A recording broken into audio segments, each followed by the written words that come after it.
बिस्मिल्लाहिर्रहमानिर्रहीम। अस्सलामु अलैकुम। आज के लेक्चर में हम अल्काइल रेडिकल्स पर बात करेंगे और ये देखेंगे अल्काइल रेडिकल जो हैं ये बनते कैसे हैं। अल्काइल रेडिकल की जो फॉर्मेशन है ये अल्कीन से एक हाइड्रोजन एटम को रिमूव करने से हमारे पास अल्काइल रेडिकल जो है वो बन जाते हैं। यानी हम यहाँ पर लिख लेते हैं जी remove hydrogen atom from alkane.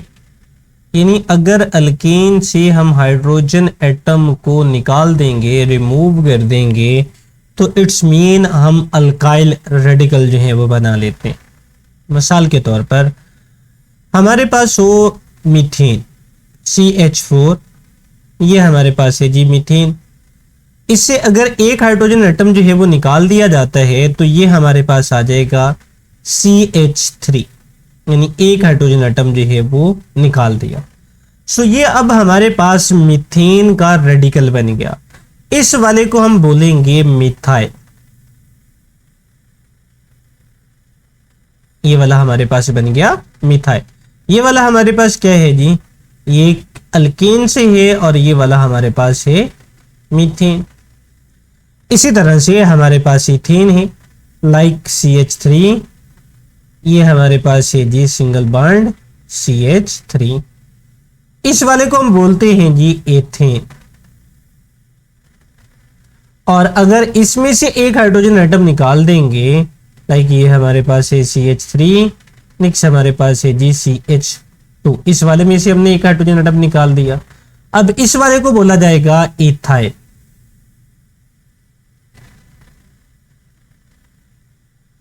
So it's mean कि हमारे पास जो अल्काइल रेडिकल्स बनते हैं वो अल्केन से एक हाइड्रोजन एटम को निकाल देने से हमारे पास अल्काइल रेडिकल बनते हैं।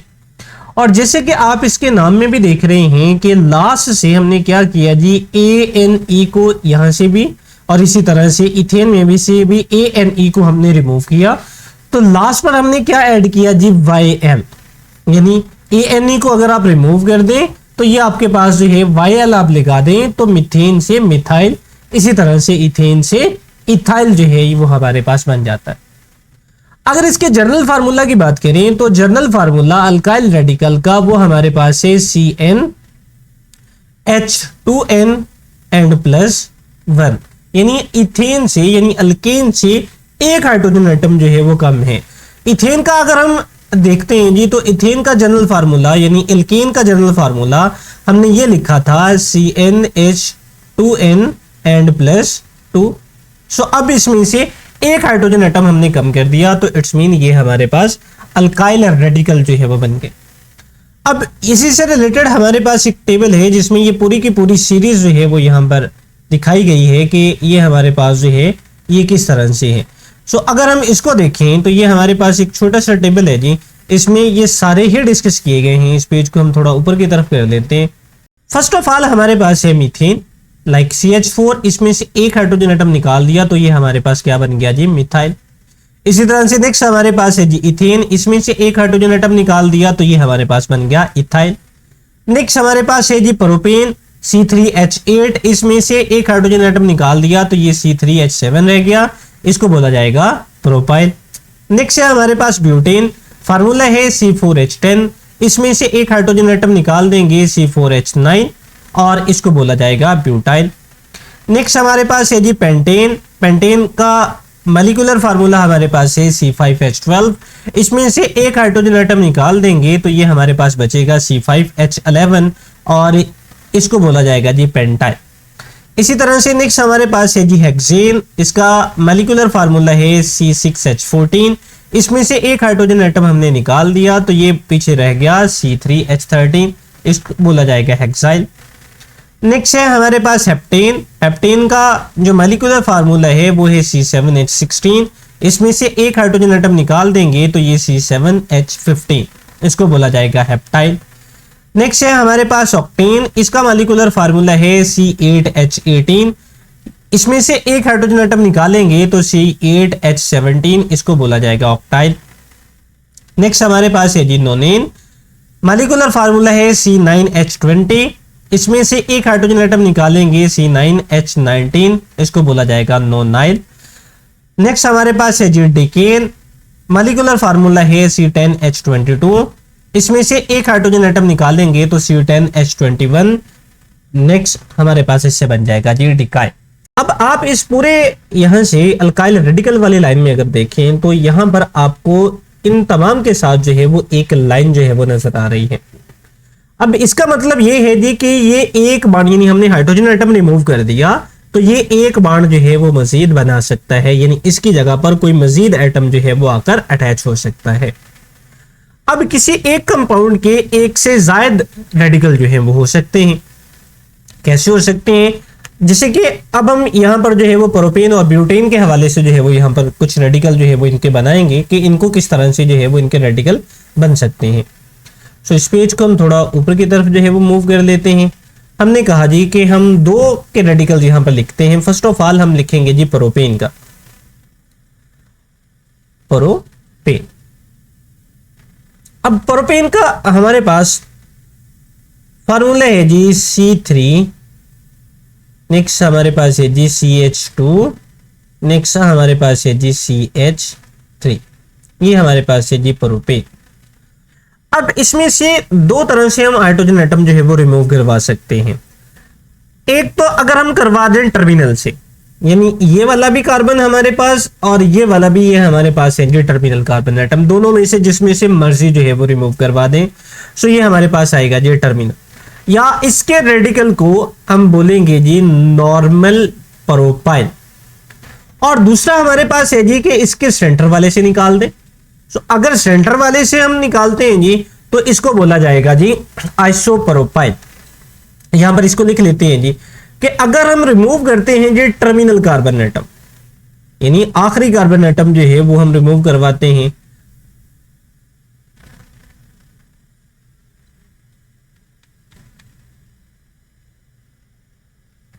यानी कि आखिरी हाइड्रोजन एटम जो है वो अगर हम रिमूव करवाते हैं, अब आखिरी ये पहला सेम है, यानी अगर आप इस साइड से नंबरिंग स्टार्ट कर रहे हैं तो ये वाला आपके पास पहला होगा, ये वाला आखिरी होगा। अगर आप इस साइड से स्टार्ट कर रहे हैं तो ये वाला पहला होगा, ये वाला लास्ट होगा। सो दोनों ही टर्मिनल से। सो ये हमारे पास आ जाएगा जी अब CH3, नेक्स्ट हमारे पास है जी CH2, सो नेक्स्ट हमारे पास आ जाएगा जी अगेन CH2। अब यहां से हमने एक हाइड्रोजन एटम को रिमूव करवा दिया, यानी यहां से मजीद जो है वो इसके साथ कोई एटम जो है वो आकर अटैच हो सकता है। सो इस वाले को बोला जाएगा जी नॉर्मल प्रोपाइल या एन प्रोपाइल। जैसे कि हमने कहा कि लास्ट से हम ANE को रिमूव करवा के रेडिकल्स में क्या लगा देंगे जी YL, वही मैंने किया, मैंने ANE को रिमूव करवा के यहां पर YL जो है वो लगा दिए।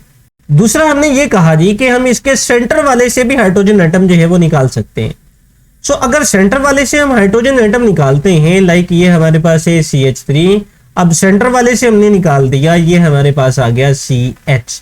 यहां से अब ये वाला हाइड्रोजन एटम जो है वो हमने निकाल दिया, यानी ये वाला बॉन्ड जो है वो मजीद किसी एटम के साथ बन सकता है। ये हमारे पास है CH3। इस वाले को बोला जाएगा जी आइसोप्रोपाइल। सो ये हमारे पास दो रेडिकल जो है वो प्रोपेन के बनेंगे कि अगर हम या तो हम टर्मिनल से निकाल सकते हैं, सो टर्मिनल से अगर निकालेंगे तो इसको एन प्रोपाइल बोला जाएगा, और अगर हम सेंटर वाले से निकालते हैं तो इस वाले को हम आइसोप्रोपाइल बोलते हैं। अब अगर हम नेक्स्ट बात करेंगे ब्यूटेन की, सो ब्यूटेन का हमें पता है जी दो आइसोमर्स हमारे पास ऑलरेडी जो है वो मौजूद है, यानी ब्यूटेन जो है वो इसका दो तरह से स्ट्रक्चरल फार्मूला जो है वो लिखा जाता है। एक हमारे पास है जी, इसको हम यहां पर लिख लेते हैं CH3 CH2 CH2 and CH3। इस वाले को बोला जाता है जी N ब्यूटेन, यानी नॉर्मल ब्यूटेन। सो इसी तरह से जिस तरह से प्रोपेन की यहां पर दो कंडीशन है, इसी तरह से एन ब्यूटेन की दो कंडीशन है कि आया के आप टर्मिनल से निकाल लेते हो या आया के इन सेंटर वालों में से किसी एक से निकाल लेते हो। और दूसरा इसका आइसोमर है जी, लाइक हम यहां पर पहले स्ट्रक्चर लिख लेते हैं CH3 CH, नेक्स्ट हमारे पास है CH3 एंड देन CH3। अब इस वाले को बोला जाता है आइसोब्यूटेन। अब इस वाले से भी हम जो है वो दो तरह से हाइड्रोजन एटम निकाल सकते हैं, या तो टर्मिनल से या सेंटर वाले से। अब इसमें 3 टर्मिनल कार्बन एटम है, ये वाला भी टर्मिनल है, ये वाला भी टर्मिनल है, यानी ये वाला भी टर्मिनल है। यानी नंबरिंग आप किसी भी साइड से स्टार्ट कर दें, आपके पास सेम तरह का ये हमारे पास जो है वो कंपाउंड बनेगा। अब इनमें से हाइड्रोजन एटम जो है वो रिमूव करवाते हैं, इसको थोड़ा हम ऊपर की तरफ कर लेते हैं। यहां से अगर इनमें से हाइड्रोजन एटम जो है वो रिमूव करवाएं, अब अगर एन ब्यूटेन से आप हाइड्रोजन एटम जो है वो रिमूव करवा रहे हैं, देन आपके पास दो कंडीशन है जी। लाइक अगर मैं टर्मिनल से करवाता हूं, लाइक ये हमारे पास बनता है CH3 CH2 CH2 and CH2। ये मैंने क्या किया जी, मैंने अब टर्मिनल वाले से जो है वो रिमूव करवाया। अब ये वाला हमारे पास क्या बनेगा, ये बनेगा जी N ब्यूटाइल। यानी लास्ट वाले में से हमने ANE को रिमूव करवा के हमने YL जो है वो इसमें लगा दिया। अब दूसरा जो है वो नीचे करके इसका लिख लेते हैं जी, यहां पर जो है वो मैं लिख लेता हूं। यानी अगर आप सेंटर वाले से रिमूव करवाते हो, ये हमारे पास है जी CH3, नेक्स्ट हमारे पास है CH। मैंने अब इस वाले में से रिमूव करवाया, दोनों ये वाले जो दोनों पोजीशंस हैं ये सेम है, दोनों में से जिसमें से मर्जी आप रिमूव करवा दे। मैंने इस वाले में से रिमूव करवा दिया, ये हमारे पास नेक्स्ट है CH2 और नेक्स्ट हमारे पास है जी CH3। तो इस वाले को हम बोलेंगे सेकेंडरी ब्यूटाइल। सेकेंडरी ब्यूटाइल हमने किस बिहाफ के ऊपर बोला कि अगर आपका जिस कार्बन एटम से आप हाइड्रोजन एटम जो है वो रिमूव करवा रहे हैं, लाइक इस वाले कार्बन एटम से आप हाइड्रोजन एटम जो है वो रिमूव करवा रहे हैं, अगर ये डायरेक्टली दो कार्बन एटम के साथ अटैच है, जैसे कि ये वाला हमारे पास ये जो है ये एक इस वाले कार्बन के साथ अटैच है और दूसरी जो है वो इस वाले कार्बन के साथ अटैच है। सो डायरेक्टली ये दो कार्बन एटम के साथ जुड़ा हुआ है। सो अगर ये डायरेक्टली दो कार्बन एटम के साथ जुड़ा हो तो हम इसको बोलते हैं सेकेंडरी। सो ये हमारे पास सेकेंडरी ब्यूटाइल बना। इसी तरह से आइसोब्यूटेन के जैसे हमने कहा कि आपके पास दो स्ट्रक्चर जो है वो बन सकते हैं। लाइक फर्स्ट ऑफ ऑल अगर हम टर्मिनल से रिमूव करवाते हैं, यानी अब मैं टर्मिनल में इस वाले से रिमूव करवा देता हूं, सो ये मेरे पास आएगा जी अब CH2। सो एक हाइड्रोजन एटम हमने रिमूव करवा दिया, ये वाला हमारे पास है CH, नेक्स्ट हमारे पास है CH3 और नीचे की तरफ भी हमारे पास एक है CH3।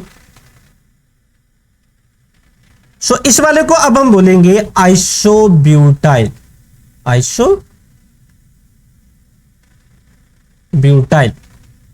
सो सेकंड जो हमारे पास इसका रेडिकल बनेगा, इस वाले में से अब हम सेंटर वाले में से यानी इस वाले में से हम रिमूव करवा देते हैं। ये इस वाले में से हम हाइड्रोजन एटम अगर रिमूव करवाते हैं, सो ये हमारे पास लाइक ये आएगा CH3, यहां से हमने हाइड्रोजन एटम रिमूव करवा दिया, अब ये बच गया जी CH, नेक्स्ट हमारे पास है CH3 और नीचे की तरफ हमारे पास जो है वो CH3। अब इस वाले को बोला जाएगा जी टर्शरी ब्यूटाइल। इसको टर्शरी ब्यूटाइल क्यों बोलते हैं, क्योंकि जिस कार्बन एटम से हमने हाइड्रोजन एटम को रिमूव करवाया वो डायरेक्टली 3 कार्बन एटम के साथ जो है वो जुड़ा हुआ है। सो इस वाले को हम बोलेंगे टर्शरी ब्यूटाइल। जबकि ये वाले जो दो हमारे पास मौजूद हैं, यानी इस वाले में से ये वाला हमारे पास आइसोमर और ये वाला आइसोमर, इन दोनों को हम प्राइमरी बोलेंगे। अब इनको प्राइमरी जो है वो क्यों बोला जाता है, यानी आप इनको प्राइमरी ब्यूटाइल भी लिख सकते हैं। सो इनको प्राइमरी क्यों बोला जाता है, क्योंकि जिस कार्बन एटम से आपने हाइड्रोजन एटम रिमूव करवाया, लाइक यहां पर हमने इस वाले से रिमूव करवाया, ये फर्दर जो है वो सिर्फ एक कार्बन एटम के साथ अटैच है। इसी तरह से जिस कार्बन एटम से हमने ये वाला हाइड्रोजन एटम रिमूव करवाया, ये फर्दर जस्ट एक कार्बन एटम से अटैच है। यहां पर अटैचमेंट का मतलब है जी जो डायरेक्टली अटैच हो रहे हैं। सो इस वजह से इसको प्राइमरी जो ब्यूटाइल है हम उसके नाम से इसको जानते हैं। सो ये था जी आज का हमारा लेक्चर, जिसमें हमने ये देखा कि हम रेडिकल जो है वो किस तरह से बना सकते हैं, मुख्तलिफ रेडिकल्स के बारे में हमने बात की। इसके अलावा प्रोपेन और ब्यूटेन के मुख्तलिफ रेडिकल्स देखे और इसमें से हमने ये देखा कि इन रेडिकल्स को हम किस तरह से जो है वो बना सकते हैं और इनके नाम जो है वो किस तरह से हम दे सकते हैं। सो आज का लेक्चर यहाँ पर ख़त्म होता है। इजाज़त दें, अल्लाह हाफिज़।